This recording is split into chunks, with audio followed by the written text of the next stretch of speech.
Science class 7 बाब 11 सबक पहिरियों करंट ऐं करंट जा क़िस्म करंट एंड इट्स टाइप्स। आउं आहियां साइंस जो उस्ताद नज़ीर चन्ना। अव्हांखे सिंध ऑनलाइन स्कूल में भलीकार। असांजे अॼोके लेक्चर जा मौज़ू आहिनि बिजली इलेक्ट्रिसिटी, बिजलीअ जो current electric current, direct current DC ऐं अल्टरनेट करंट AC। इन्हनि खे शॉर्ट फॉर्म में असीं डायरेक्ट करंट खे DC ऐं अल्टरनेट करंट खे AC सॾींदा आहियूं। इंट्रोडक्शन। बिजली पिणु तवानाई जो हिकु क़िस्म आहे। जीअं असां पंहिंजे गुज़िरियल बाबनि में पढ़ी आया आहियूं त आवाज़ बि तवानाई जो क़िस्म आहे, रोशनी बि तवानाई जो क़िस्म आहे ऐं ईअं हरकी तवानाई ऐं गर्मी वारी तवानाई या मख़फ़ी तवानाई बि तवानाई जा मुख़्तलिफ़ क़िस्म आहिनि। तीअं ई बिजली बि तवानाई जो हिकु क़िस्म आहे। बिजली कुदरती तौर ते पैदा थींदी आहे। मिसाल जे तौर ते खेवण ॾिसो, जेका मींहं जे वक़्तु आसमान में असांखे नज़र ईंदी आहे, या कुदरती तौर ते पैदा थींदड़ बिजली जो मिसाल आहे। ऐं हथरादू पिणु ठाही वञे थी। असीं जेका बिजली ठाहे घर ॾांहुं सप्लाई कयूं था, उहा हवाए वारे तरीक़े सां, पाणी वारे तरीक़े सां, मुख़्तलिफ़ तरीक़नि सां हथरादू तयारु थी वेंदी आहे ऐं उहा शहरनि ॾे सप्लाई कई वञे थी। बिजली असांजी रोज़मर्रा ज़िंदगी जे अहम कमनि जो हिसो बणिजी चुकी आहे। छा बिजली खां सवाइ अव्हां ज़िंदगी तसवुरु करे सघो था? जेके बि तव्हांजे घर में रखियल शयूं आहिनि, उहा रेफ्रिजरेटर, फ्रिज हुजे, टेलीविज़न हुजे, इस्त्री वग़ैरह हुजे, या मोबाइल फ़ोन जी चार्जिंग हुजे, बल्ब हुजनि, पखा हुजनि, उहे सभु जो सभु बिजलीअ ते हलनि था। बिजली असां ताईं, असांजे हिननि शयुनि ताईं कीअं पहुचे थी? उहा पहुचंदी आहे करंट जी सूरत में। सो करंट छा आहे? अचो त हिनखे सम्झूं। बिजलीअ जो करंट इलेक्ट्रिक करंट हिकिड़े सेकंड में कंहिं बि हिकु नुक़्ते तां चार्ज जे वहिकिरे खे बिजली जो करंट चइबो आहे। असांजे किताब में बिजली जे करंट जी हीअ वसफ़ लिखियल आहे। मिसाल जे तौर ते हिकिड़ो पाइप आहे जंहिंमां पाणी क्रॉस थिए थो। हिन नुक़्ते तां या हिन नुक़्ते तां ॾिसो त पाणी टपिजी वञे थो। मिसाल तौरु 5 लीटर पाणी हिकु सेकंड में हितां गुज़री वियो। हाणे तव्हां खां कोई सवाल करे त पाणी जो वहिकिरो घणो आहे, त तव्हां ॾिसंदव त हिकु सेकंड में हिन पॉइंट तां पाणी घणो गुज़रियो। 5 लीटर गुज़रियो आहे त तव्हां चवंदोसि 5 लीटर फ़ी सेकंड पाणी जो वहिकिरो आहे। तव्हां खां कोई पुछा करे पाणी जो करंट घणो आहे, करंट जी माना बि वहिकिरो आहे। सो पाणीअ जो करंट घणो आहे त जवाबु साॻियो ई थींदो, 5 लीटर फ़ी सेकंड। ईअं ई जेकॾहिं असां हिकिड़ी तार खणूं ट्रामे जी या कंहिं ॿिए धातुअ जी, आमतौर ते ट्रामो बिजलीअ जे करंट लाइ इस्तेमालु थींदो आहे, छो त उन मां करंट आसानी सां गुज़रंदो आहे। हीअ फ़र्ज़ु कयो ट्रामे जी तार आहे ऐं हीअ इलेक्ट्रॉन आहिनि। हिन नुक़्ते तां केतिरा इलेक्ट्रॉन गुज़री वञनि था हिकिड़े सेकंड में, इनखे चइबो करंट। मिसाल जे तौर ते हाणे हीअ जेके इलेक्ट्रॉन आहिनि इहे गुज़री विया, 3 कोलम्ब इलेक्ट्रॉन जेके आहिनि हितां गुज़री विया। 3 कोलम्ब छो था चऊं? ॾिसो, जीअं तव्हां चयो त पाणीअ जा 5 लीटर, ईअं ई असां चऊं था इलेक्ट्रॉननि जा 5 कोलम्ब या 3 कोलम्ब या 2 कोलम्ब। याने इलेक्ट्रॉन जो जेको करंट आहे, वहिकिरो आहे, उन्हनि खे असां कोलम्ब में मापींदा आहियूं। जीअं पाणीअ खे था मापियूं लीटरनि में, 5 लीटर गुज़री विया, ईअं असां चऊं था त इलेक्ट्रॉननि जा 3 कोलम्ब जेके आहिनि हितां गुज़री विया आहिनि। मिसाल तौरु 3 कोलम्ब हिकु सेकंड में गुज़रनि था। हाणे तव्हां खां कोई पुछा करे बिजली जो वहिकिरो घणो आहे या चार्ज जो वहिकिरो घणो आहे, त तव्हां जवाबु ॾींदोसि 3 कोलम्ब फ़ी सेकंड।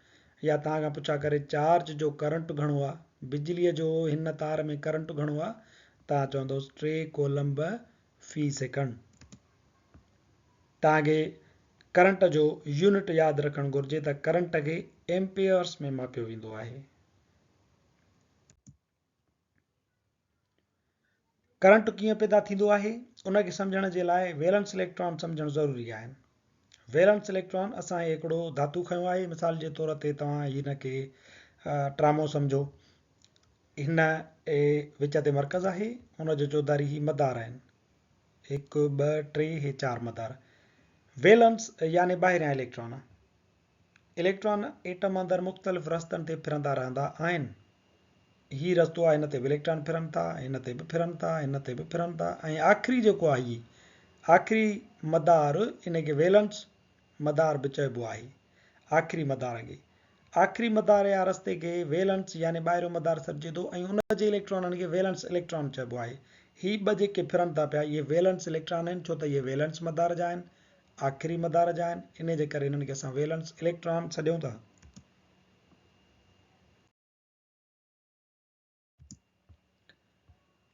इलेक्ट्रॉननि जी हिकु एटम खां ॿियनि एटमनि ताईं अहिड़े क़िस्म जी वाहक खे असां करंट नथा चई सघूं।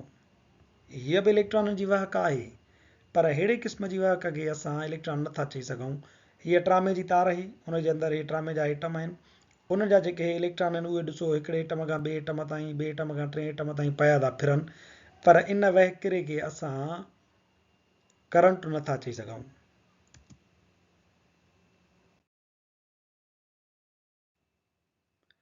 जॾहिं इलेक्ट्रॉननि ते वोल्टेज यानी धिको लॻायो वेंदो, हिते ॾिसो ईअं पिया था इलेक्ट्रॉन फिरनि, पर हाणे असां छा कयोसीं, हिन बैटरीअ जी मदद सां इन्हनि इलेक्ट्रॉननि ते असां धिको था लॻायूं त इहे इलेक्ट्रॉन हाणे मख़सूस हिकु रस्ते में तरफ़ में सफ़र करणु शुरू कनि था।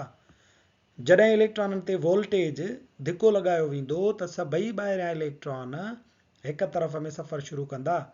इलेक्ट्रॉननि जी अहिड़ी वाहक खे करंट चइबो आहे।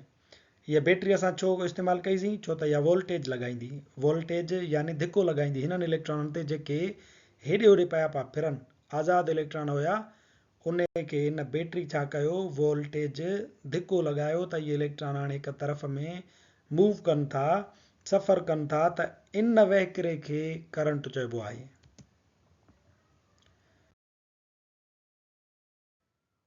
जेकॾहिं इलेक्ट्रॉननि खे वोल्टेज ॾींदड़ बैटरी हटाई वञे, हीअ बैटरी असां हिन मां कढी छॾीसीं, त इलेक्ट्रॉन हेॾां होॾां पिया फिरंदा, ऐं जंहिं वक़्तु बैटरी इस्तेमालु थिए थी त करंट पैदा थिए थो। हाणे ॾिसो हिते असां धिको ॾींदड़ या वोल्टेज लॻाईंदड़ बैटरी सेल जेको आहे उहो हितां कढी छॾियो आहे। हाणे हिन में इलेक्ट्रॉन मौजूदु आहिनि आज़ादु, पर उहे इलेक्ट्रॉन हिते ई पिया हिक ॿिए ॾे चुरपुर कंदा, हेॾां हीअं फिरी करे बल्ब ॾऊं ऐं क्रॉस करे वरी ॿिए पासे ॾे कोन वेंदा, हिते ई पिया पंहिंजनि रस्तनि ते उहो फिरंदा आहिनि, तंहिंजे करे छा थींदो, करंट पैदा कोन थींदो। पर जीअं ई असां धिको लॻाईंदड़ बैटरी, हिकिड़ी वोल्टेज ॾींदड़ बैटरी लॻाईसीं, त बैटरी छा कयो, इन्हनि इलेक्ट्रॉननि खे धिको ॾींदी हिकिड़े ख़ासि तरफ़ में हाणे वठी थी वञे पई, ऐं बल्ब ॿरी पियो, इहे इलेक्ट्रॉन वापसि इन बैटरी ॾे अचनि था, सेल ॾे अचनि था, त ही करंट पैदा थियो, ऐं इन इलेक्ट्रॉननि जे हिकिड़े ख़ासि तरफ़ में सफ़र जे करे, करंट जे करे बल्ब पिणु ॿरी पियो।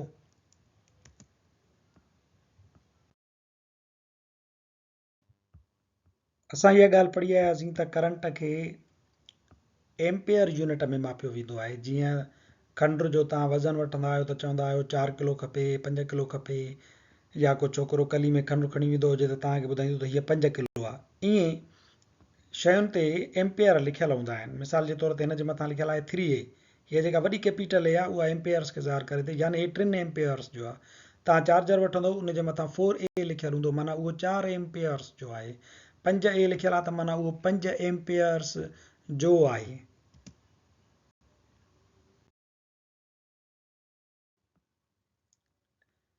हीअ ॻाल्हि तव्हांखे यादि रखणु घुरिजे त 1 एम्पेयर बराबरि आहे कोलम फी सेकंड, ऐं 1 कोलम बराबरि हूंदो आहे 6.242 ज़रबिया 10 rays power 18 electron fee second.